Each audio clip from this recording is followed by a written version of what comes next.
Assalamualaikum warahmatullahi wabarakatuh. Perkenalkan, nama saya Nur Fathain. Pada video kali ini saya akan sedikit menjelaskan tentang tindak pidana korupsi dalam peraturan perundang-undangan di Indonesia. Materi yang pertama yaitu sejarah pemberantasan tindak pidana korupsi.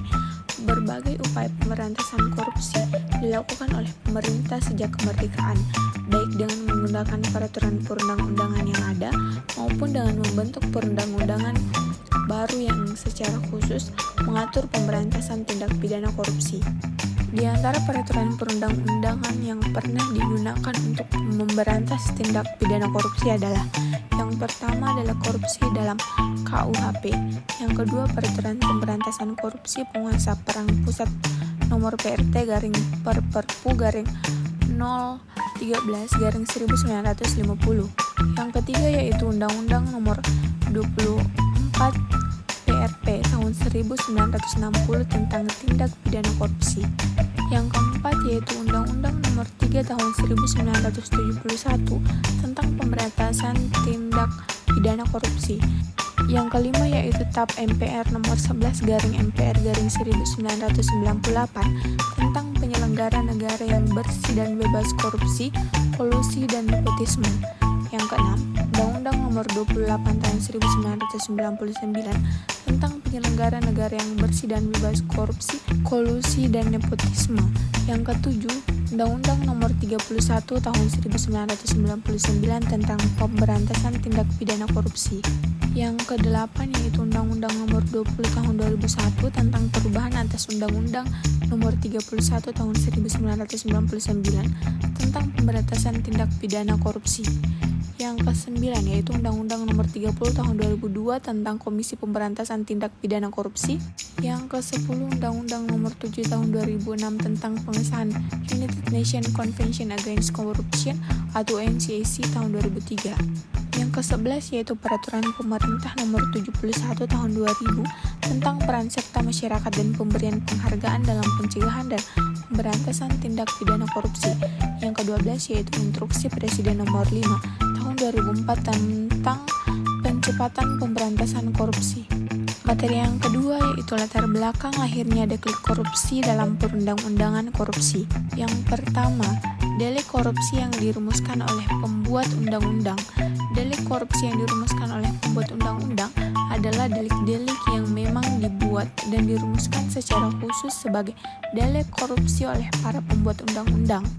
Menurut berbagai literatur, delik korupsi yang dirumuskan oleh pembuat undang-undang hanya meliput 4 pasal saja, yaitu sebagaimana yang diatur pada pasal 2, pasal 3, pasal 19, dan pasal 15 Undang-Undang nomor 31 tahun 1999.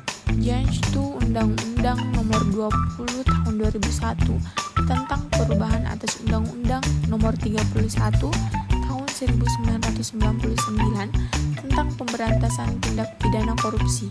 Namun apabila kita perhatikan secara seksama, apa yang diatur dalam pasal 15 undang-undang tersebut sesungguhnya bukanlah murni rumusan pembuat undang-undang, akan tetapi mengambil konsep sebagaimana yang diatur oleh KUHP. Yang kedua yaitu delik korupsi yang diambil dari KUHP. Delik mana dapat kita bagi menjadi 2 bagian, yaitu A. Delik korupsi yang ditarik secara mutlak dari KUHP. B. Delik korupsi yang ditarik tidak secara mutlak dari KUHP.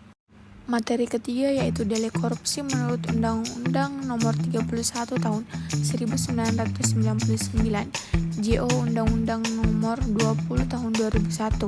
Berdasarkan undang-undang, kita dapat membedakan 30 perbuatan yang masuk kategori sebagai delik korupsi. 30 perbuatan korupsi itu diatur dalam pasal 13.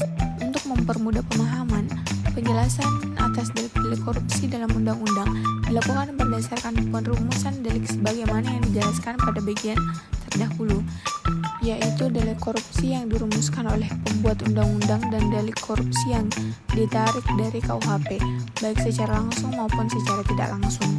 Namun tidak semua delik korupsi di dalam undang-undang yang akan dijelaskan di sini, tetapi beberapa perbuatan korupsi yang utama dan umum saja, termasuk mengenai gratifikasi yang belum banyak dipahami oleh masyarakat. Undang Korupsi Nomor 31 Tahun 1999, JO Undang-Undang Nomor 20 Tahun 2001 memperkenalkan suatu perbuatan yang dikenal sebagai gratifikasi, sebagaimana yang diatur dalam pasal 12B. Di dalam penjelasan pasal 12B ayat 1, disebutkan pengertian gratifikasi adalah pemberian dalam arti luas, meliputi pemberian uang, rabat atau diskon, komisi, pinjaman tanpa bunga, tiket perjalanan, fasilitas penginapan, perjalanan wisata, pengobatan cuma-cuma, dan fasilitas lainnya. Gratifikasi hanya ditujukan kepada pegawai negeri atau penyelenggara negara sebagai penerima suatu pemberian. Pemberian itu akan dianggap sebagai suap apabila dibuktikan bahwa diberikan berhubung dengan jabatannya yang berlawanan dengan kewajiban atau tugasnya. Sifat pidana gratifikasi akan dihapus dengan dilaporkannya penerimaan gratifikasi itu oleh pegawai negeri atau penyelenggara negara kepada Komisi Pemberantasan Korupsi. Itulah tadi sedikit materi tentang tindak pidana korupsi dalam peraturan perundang-undangan di Indonesia. Thank you guys, see you di next video. Wassalamualaikum warahmatullahi wabarakatuh.